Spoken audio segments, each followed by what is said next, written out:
Hello friends, welcome back to my channel. उम्मीद करती हूँ कि आप सभी अच्छे होंगे।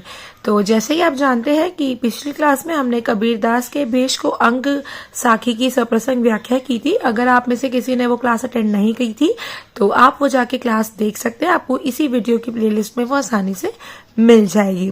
तो आइए आज की वीडियो शुरू करते हैं बिना किसी देरी के साथ। तो आज की क्लास में हम साधे साशीभूत को अंग साखी की सप्रसंग व्याख्या करेंगे। तो पहले हम साखी पढ़ेंगे, उसके बाद शब्द अर्थों को समझ के उनकी व्याख्या करेंगे। तो आपको स्क्रीन पे नजर आ रही होगी साखी। तो आइए पहले साखी पढ़ते हैं। आपको स्क्रीन पे नजर आ रही होगी साखी। तो पहले हम साखी पढ़ते हैं। कबीर हरि का भावंता दूरे थे दिसंत, तन शीना मन उन्मना जगी रूथड़ा फिरंत। ठीक है। हरि मतलब होता है ईश्वर, भावंता मतलब होता है चाहने वाला यानी कि भक्त, दूरे मतलब होता है दूर से, थे मतलब होता है वह, दिसंत मतलब दिखाई देता है, तन मतलब शरीर या देह, शीना मतलब क्षीण कमजोर, उन्मना मतलब उदास, जगी मतलब संसार, रुथड़ा मतलब रुड़ जाना, फिरंत मतलब घूमना। ठीक है, ये शब्द अर्थ है। तो आइए व्याख्या करते हैं। ठीक है। तो देखिए, कबीर ने आडंबरियों से अलग सच्चे साधु के यहाँ लक्षण प्रस्तुत किए। इस साखी में जो आडंबर करने वालों को जो कबीर पिछले साखियों में आडंबरियों को कह रहे थे, उनका विरोध कर रहे थे। ठीक है। तो इस साखी में आडंबरियों से अलग जो सच्चे साधु होते हैं उनके लक्षण क्या होते हैं, इस दोहे में, इस साखी में कबीर ने ये बताया है। ठीक है। तो क्या कहते हैं कबीर इस साखी में? वे कहते हैं कि हरि का प्रेमी अर्थात ईश्वर का सच्चा भक्त दूर से ही दिखाई दे जाता है। उसका शरीर कमजोर होता है, वह मन से उदासीन होता है तथा सारे संसार से रूठा रूठा सा दिखाई देता है।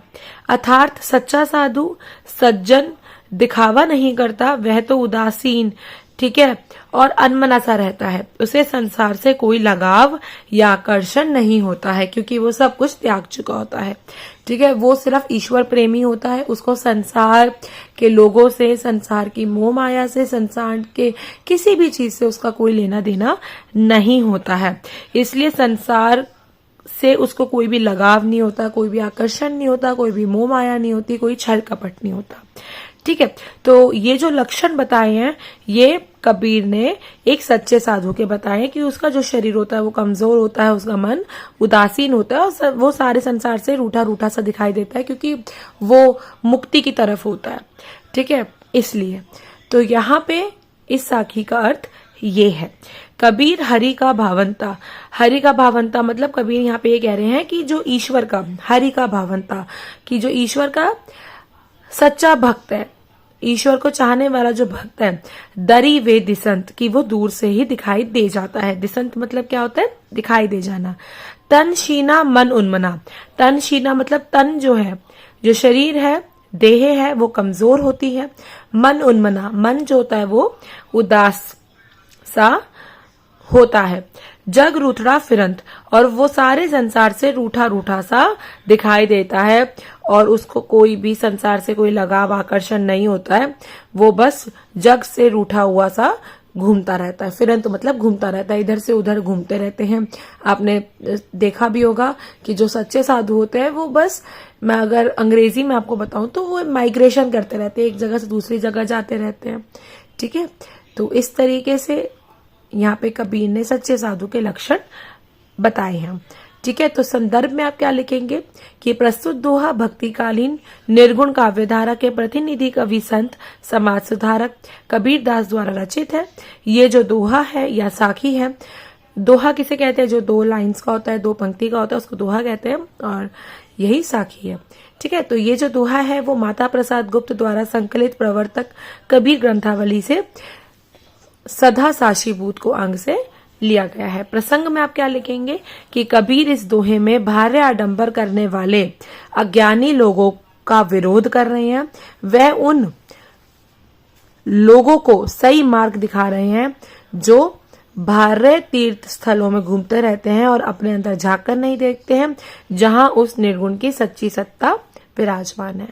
ठीक है, तो संदर्भ में आप क्या लिखते हैं कि जो पंक्तियां आपको सप्रसंग व्याख्या करने के लिए दी गई हैं, वो पंक्तियां किस काव्य संग्रह से है, कौन उन पंक्तियों का लेखक है, कौन उन पंक्तियों का कवि है, ठीक है, और वो किस काव्य धारा का है, किस काल का है। अगर आप ये लिख देते हैं तो बहुत अच्छी बात है, ये आपको पता भी होना चाहिए। यूजीसी नेट के एग्जाम में भी ये पूछा जाता है। और प्रसंग में आपको क्या लिखना होता है कि जो पंक्तियां आपको सप्रसंग व्याख्या करने के लिए दी गई हैं, उन पंक्तियों के माध्यम से कबीर क्या बताना चाह रहा है, ये आपको प्रसंग में लिखना होता है। व्याख्या करेंगे, उसके बाद फिर आप विशेष लिखेंगे। विशेष में आपको भाषा शिल्प और आपको भाव, ठीक है, तो आपको भाव सौंदर्य और शिल्प सौंदर्य दोनों आपको विशेष में लिखने होते हैं। कैसे आपको सप्रसंग व्याख्या अपनी अच्छे से लिखनी होती है, एग्जाम के पॉइंट ऑफ व्यू से भी और एग्जाम के पॉइंट ऑफ व्यू से भी, जिससे आपका एक नंबर भी कट ना पाए। इसकी जो क्लास है ये मैंने इसी वीडियो की डिस्क्रिप्शन बॉक्स में उसका लिंक अपलोड कर रखा है, आप वहां से जाके चेकआउट कर सकते हैं कि आपको कैसे अपनी सप्रसंग व्याख्या करनी होती है, जिससे कि आपका नंबर कभी भी नहीं कटेंगे। और ऐसे टिप्स एंड ट्रिक्स जो कि आप सप्रसंग व्याख्या में कभी गलती नहीं कर पाएंगे। ऐसी कौन सी गलतियां बच्चे करते हैं, कैसे आपको गलती करने से बचना चाहिए और कैसे आप अपनी गलती को सुधार सकते हैं सप्रसंग व्याख्या में, क्योंकि एग्जाम का सबसे प्रैक्टिकल क्वेश्चन सप्रसंग व्याख्या होता है।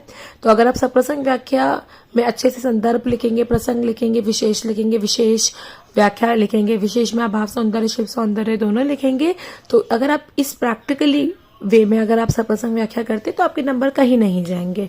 ठीक है, कई बच्चे संदर्भ नहीं लिखते हैं, संदर्भ की चीज प्रसंग में लिख देते हैं और प्रसंग तो फिर लिखते ही नहीं है। ठीक है, तो उनको समझ ही नहीं आता है कि सप्रसंग व्याख्या आखिर करी कैसे जाती है।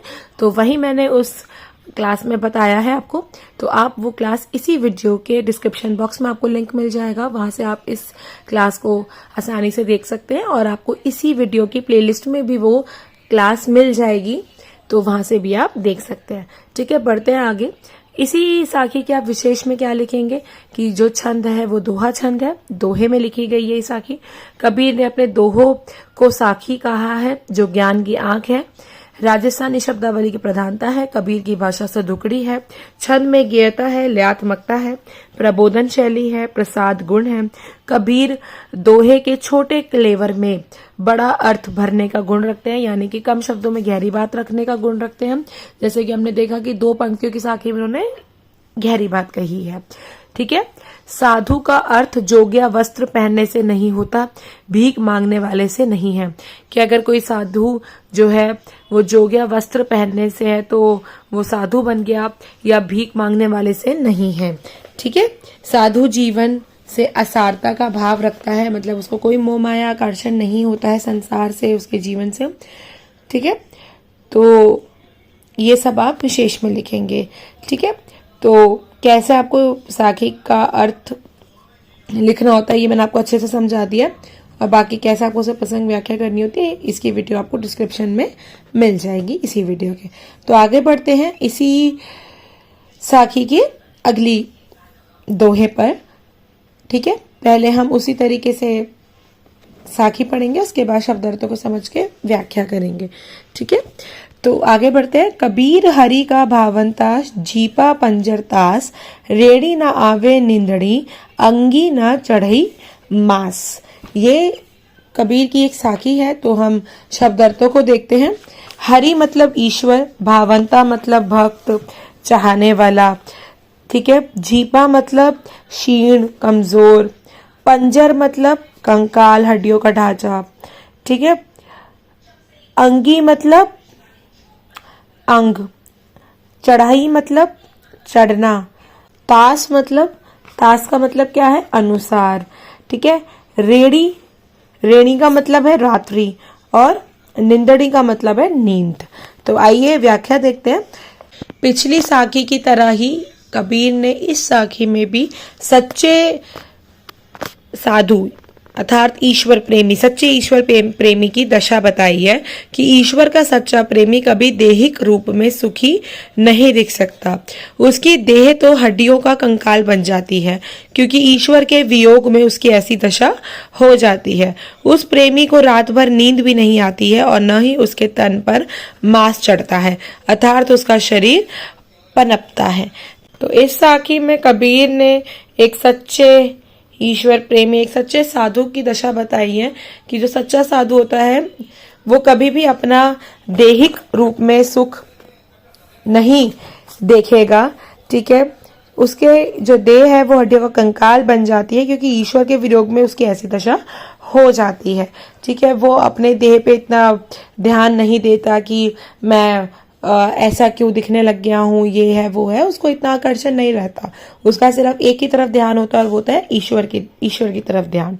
ठीक है, तो यहाँ पर ना ही उसके तन पर मांस चढ़ता है, ठीक है, ना ही उसको रात भर नींद आती है, क्योंकि उसका ध्यान सिर्फ और सिर्फ परमात्मा की तरफ होता है। ठीक है, उसको अपना चेहरा, उसको अपनी देह, उसको अपने पैसे, उसको अपना घर बार, उसको अपने जीवन की कोई परवाह नहीं होती है। ठीक है, तो यहाँ पे एक सच्चे ईश्वर प्रेमी की दशा कबीर ने बताई है। ठीक है, तो यहाँ पे कबीर ये कह रहा है कि कबीर हरि का भावंता, कबीर यहाँ पे ये कह रहा है कि ईश्वर का सच्चा प्रेमी, भावंता मतलब क्या था, ईश्वर का सच्चा चाहने वाला, जीपा पंजर तास, जीना मतलब क्या था, कमजोर, कि वो कमजोर दिखाई देता है। पंजर मतलब कि उसकी हड्डियों का एक ढांचा बन जाता है, और तास मतलब कि जो देह है वो किसके अनुसार हो जाती है, हड्डियों के ढांचे के अनुसार। रेड़ी न आवे निदड़ी, रात में उसको नींद नहीं आती है। अंगी न चढ़ई मांस, और अंगी मतलब तन पर, अंग में उसके कोई भी मांस चढ़ा हुआ नहीं होता है।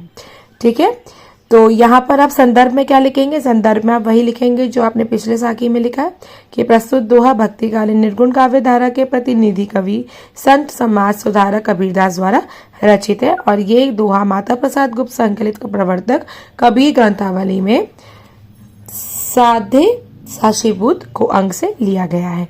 प्रसंग में भी आप वही लिखेंगे कि यहाँ पर कबीर इस दोहे में भार्य आडंबर करने वाले अज्ञानी लोगों का विरोध कर रहे हैं।